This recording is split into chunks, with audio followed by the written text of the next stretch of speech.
abakwa so go so famra ye dwumadi so ye transfer for ye di enkomo awodo na nyina efa ye akwati by election aye koto ye enam so ama enei NDC amanyoko no asaje seat ne free NPP amanyoko eso so ensemo ewo ye akwati abato embesu so no enam so ama Dr. Okoe Boyle ono so edinchema odo pina na dia twodwa fa aye abato a na no da ye koto ye ewo ye akwati no by election no ache na adwene e dia fa won afi so free se abanye ba aban mo nyama hodo mo ye na afi so NPP amanyoko no kwan fodo a party member fa so meeting a party na party no so ejina na enkroma so yewra aye Dr.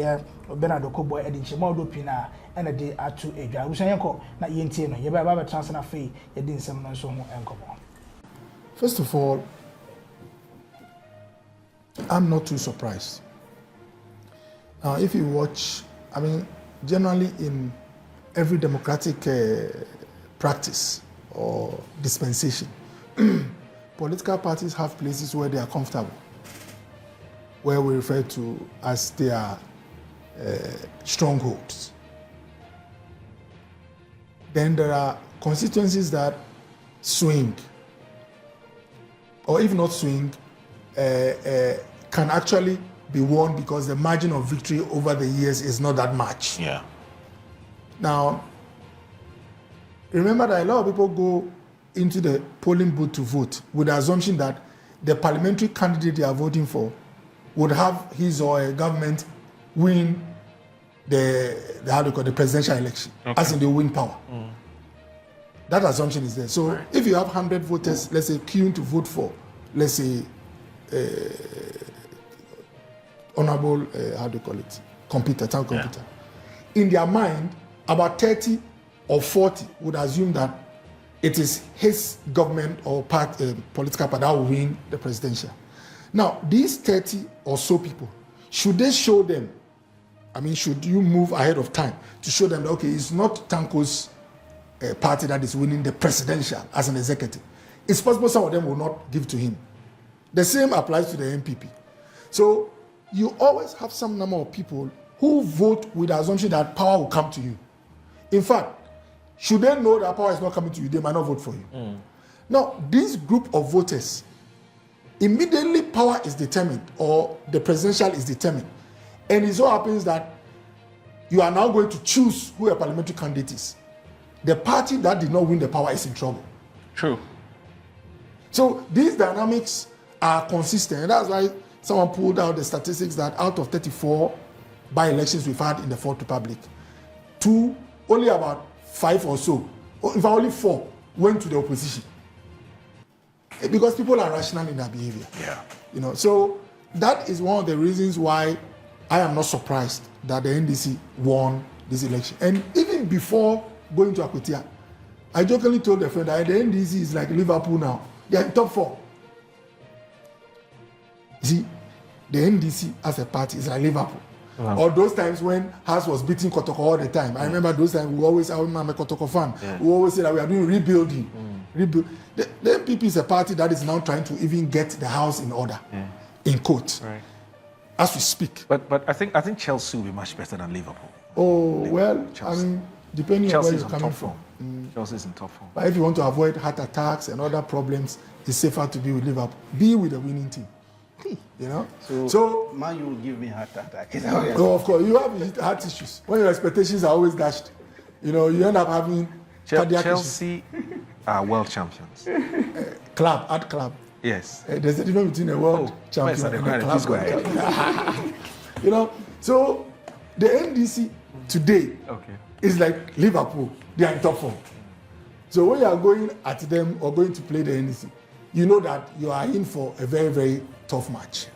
And it does not also mean that when you belong to the other team playing Liverpool, you go like, oh, we are going to lose this election. You don't, or lose this match. You don't talk like that.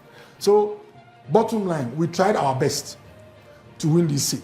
But with incumbent on the side of the NDC, it was going to be tough. But even prior to that, we went into a general election not long ago. And the majority of this country said that, look, we believe in the message and promise of the NDC. And by extension, we have some issues with you as a political party. anyone who says that everything about the NPP was a mess is just being politically, is speaking political language. There are many things you can recount that have added to the development of this country, both human and physical development, during the 8 years. And with time, you see through some of the projects of even this government, a lot of the things that they'll be doing, you can see that had their roots in the previous regime. So it's not a government that was a banana republic. But the truth also is that there were things that happened that Ghanaians were not happy with. And you can list some. So 6-7 months is too short a time to forget the sins of a government that you've pushed out. My brother, if they tell you the sins of the NDC in 2016, between 2016 and 2017, if you ask any Ghanaian, they will recount a lot. By 2023, 2024, if you attempt to tell a Ghanaian the sins of the NDC, they get upset with you. Because sins fade with time and promises carry hope. As the sins fade, as the NDC sins faded with time, the promises they brought on board carried more hope for the Ghanaian. I don't think the dynamics have changed too much from the December. So these are all things that make them a formidable group. But I would urge them or caution them to act with humility. You know, sometimes when I see some of their guys speaking, they speak as if there are some connoisseurs at elections, management and execution. But you know the funny thing, when all is said and done, the outcome of an election is not necessarily the ingenuity of the handlers of the political party. It is the will of the man who is walking the streets. So imagine, if with all that we did, majority of Ghanaians said, look, and that happened in the, which election? There was a recent election in, I think, Australia or so. In Australia, where the incumbent was facing some challenges because of economic issues and all that. But fortunately for the government, the opposition was very right-wing. They were speaking the language of Trump and others. And then the public went like, look, is it safer to be with these guys who have issues but they say they work on, or to change and go to a radical? And then they stayed with the government. So the point I'm making is that it is what the citizenry decides to do that will determine your fate as a political party. They decided that, no, we will let go of this government. We want a new government in the NDC. And so credit the Ghanaian public and voter. Let's credit the viewer who is discerning, who was able to judge that NPP had to go because of the issues they had or because of the promise you carried.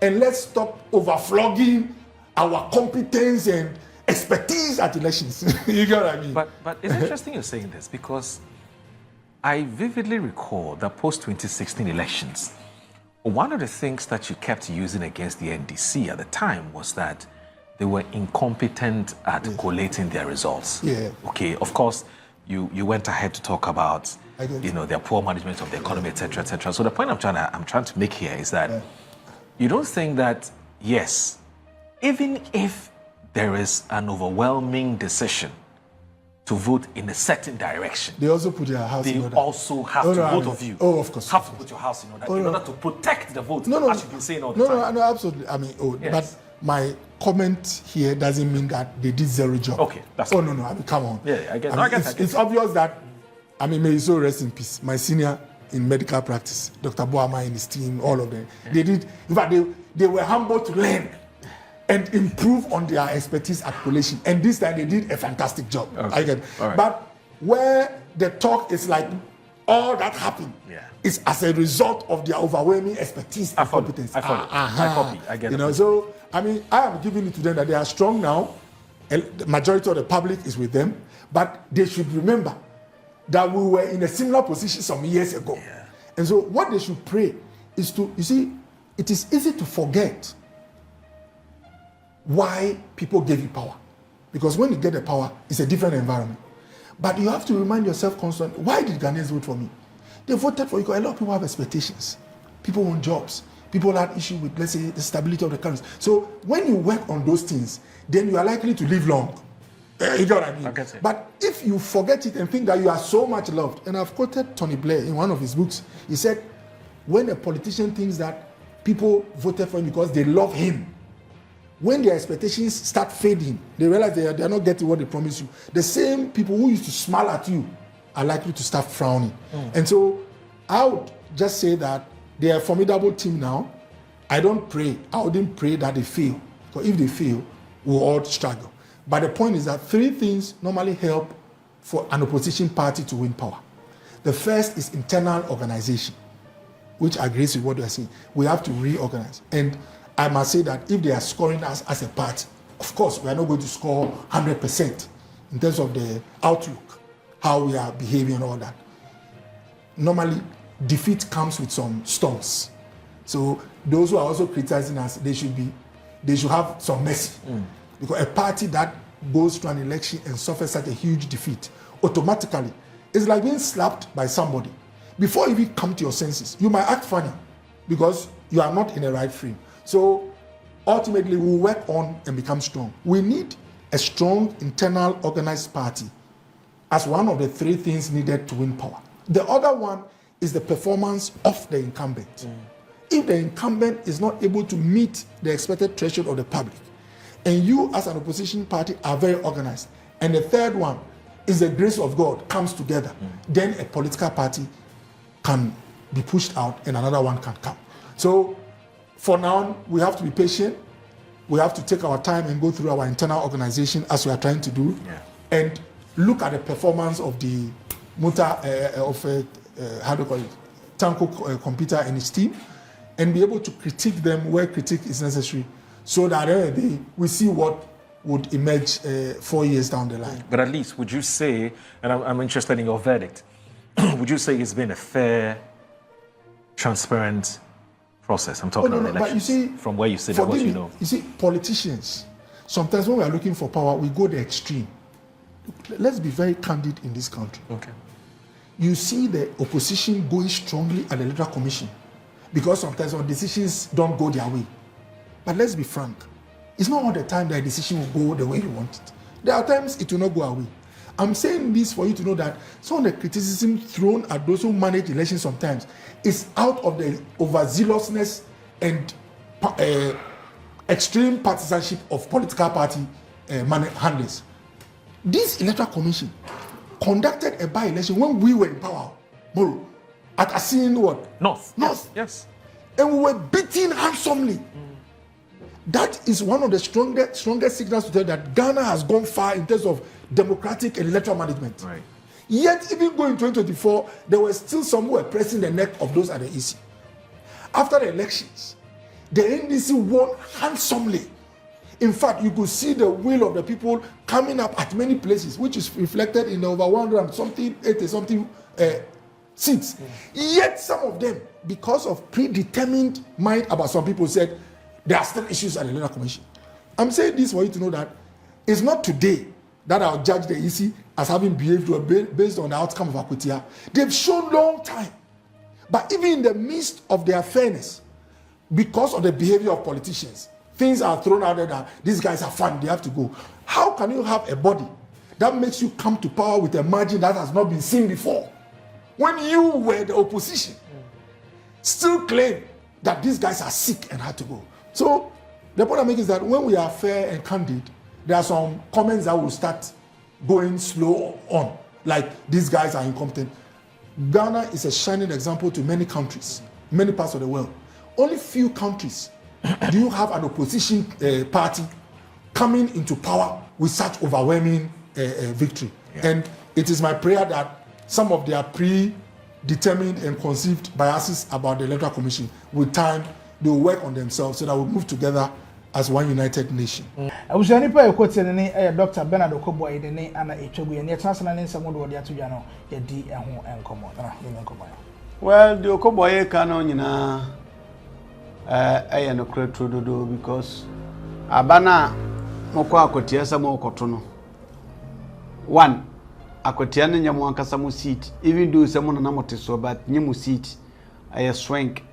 Ena ensamo agana fo eka ye ene de omo ka kire aban ne de aban so ka kire omo nyina no sa ensam nyina no.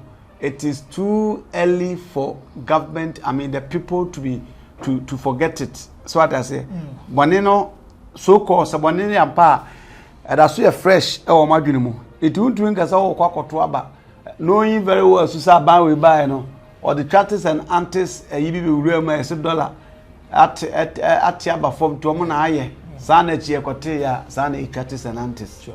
Charters and antes settings and plantings and omo de abetra kunya so but still listen sad do dicate you know people are already in love with the government because of dollar na ba form no dollar ba form no sa te fuel so sa no so na krokro the down and you find tier 1 R2 and omo de ba ya ye nenam hoyi and they didn't prepare but now they do not have any option untumi ngasa onkonso where there was okoko wankwa you are killing your chances at Akwatia.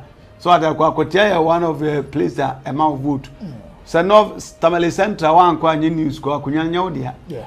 Ni pakrona na also na mu hadi one kwa na kabayasam. But nyema be man ka kwa wakunya. Na tu so mo nim say eden ya de Akwatia do mu befa. Na ko mo jata Tamale Center na de amman before because ye de mind this. So Tamale Center no mo di ka ka na so mo nkonko gina. Yeah. Tiano de you know more rush more they say the NDC for vote no be sa akosoro bi yim amo